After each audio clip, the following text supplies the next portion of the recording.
રાજકોટ લોકસભા બેઠકના ભાજપના ઉમેદવાર પરસોત્તમ રૂપાલાની રોટી બેટીની કરેલી ટિપ્પણીના લઈને ક્ષત્રિય સમાજમાં તેનો ખૂબ જ વિરોધ થયો છે અને જેમાં હવે અસરકારક ભૂમિકા ઊભી કરવાનો નિર્ણય લેવાતા મોરબી જિલ્લા કરણી સેનાની અધ્યક્ષતામાં ક્ષત્રિય સમાજનું સંમેલન મોરબીના મધુપુર ગામે મેરડીમાના મંદિર ખાતે યોજાઈ ગયું। આ કાર્યક્રમમાં પધારેલા સૌ ક્ષત્રિયોને શપથ લેવડાવ્યા હતા કે ભાજપ વિરુદ્ધ મતદાન કરીને અન્ય સમાજના 5-5 મત આપણે ભાજપ વિરુદ્ધ લઈ આવીએ। આ આગેવાનો દ્વારા જાહેર થયું હતું કે સંકલન સમિતિના આદેશ અનુસાર જે સૂચના મળે તે રીતે કાયદાકીય લડાઈ આપવામાં આવશે। કરણી સેનાના અધ્યક્ષ જયદેવસિંહ જાડેજાએ જે જણાવ્યું હતું કે હવે અસ્મિતાનો સવાલ હોય તમામ 26 બેઠક ઉપર ભાજપને હરાવવું એ જ અમારો મકસદ છે, અમારો મત એ જ અમારું ક્ષેત્ર છે। વધુમાં તેઓએ યુવાનોને અપીલ કરી હતી કે જો અગ્રણીઓને નજરકેદ કરવામાં આવે ત્યારે ભાજપની જ્યાં કાંઈ મીટિંગ હોય કે સભા હોય તે કાળા વાવટા લઈને કાયદામાં રહીને વિરોધ યથાવત રાખવામાં આવે। મોરબી રાજપૂત સમાજના પૂર્વ પ્રમુખ મહેન્દ્રસિંહ દિલુભા ઝાલાએ જણાવ્યું હતું કે આજે પાર્ટ 2 ના આયોજન માટે બેઠક મળી હતી અને કાયદાને ધ્યાને રાખીને હવે વિરોધ યથાવત રાખવામાં આવશે।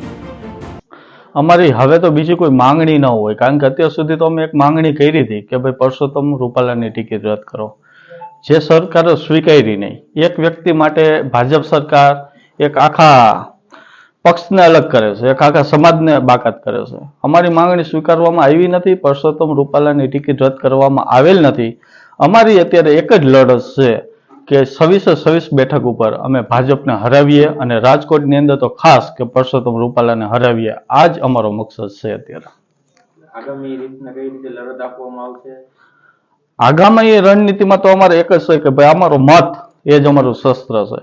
અમે વધારે પ્રમાણમાં અમારો સમાજનું વોટિંગ થાય તેમજ અમારી સાથે અન્ય સમાજ જોડાય એ રીતે અમે વોટિંગ કરી અને આ લોકોને હરાવીએ અને આ જે તાનાશાહી સરકાર છે એને હટાવવાની અમે પૂરેપૂરી લડત આપીશું।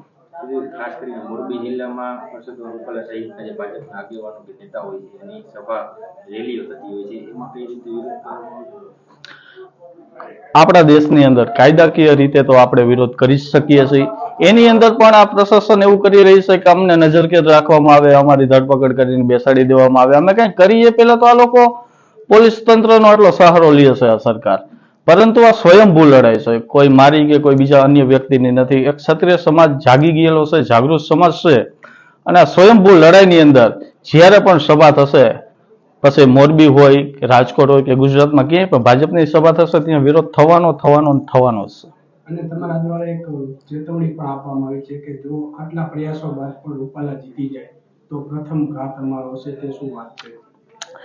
એ વાત એવી છે કે ભાઈ અત્યાર સુધી અમે ગાંધી ચિંધ્યા માર્ગે ચાલી છીએ, અમે સમાજને અવરી દિશામાં લઈ જવા માંગતા નથી।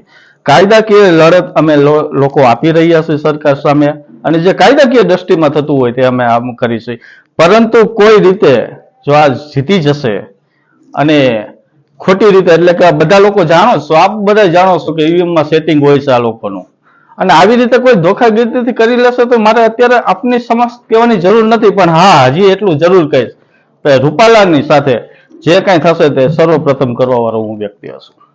અને આપણા દ્વારા જે રથનું પણ ગુજરાતભરની અંદર જે શરૂઆત થવાની એના વિશે આપ શું કહેશો? હા, રથમાં એવું છે કે અમારો એક રથ નીકળશે, ધર્મ રથ, કે જે બધા ગામડાની અંદર જશે મોરબી જિલ્લામાં, અને ગામડે ગામડે છે। ક્ષત્રિય સમાજ તો આખો સાથે છે, અમારે બધા સાથે લઈને યુદ્ધ, પણ અન્ય સમાજ પણ અમારી સાથે જોડાય એ રીતે આ ધર્મ રથ નીકળશે। અન્ય જ્ઞાતિને પણ અમે જોડીશું અને કાયદાકીય રીતે અમે ભાજપને હરાવીશું।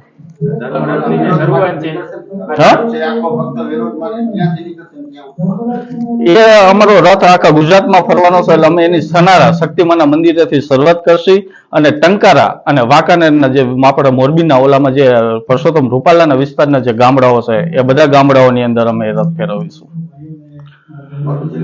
હા, મોરબી જિલ્લા।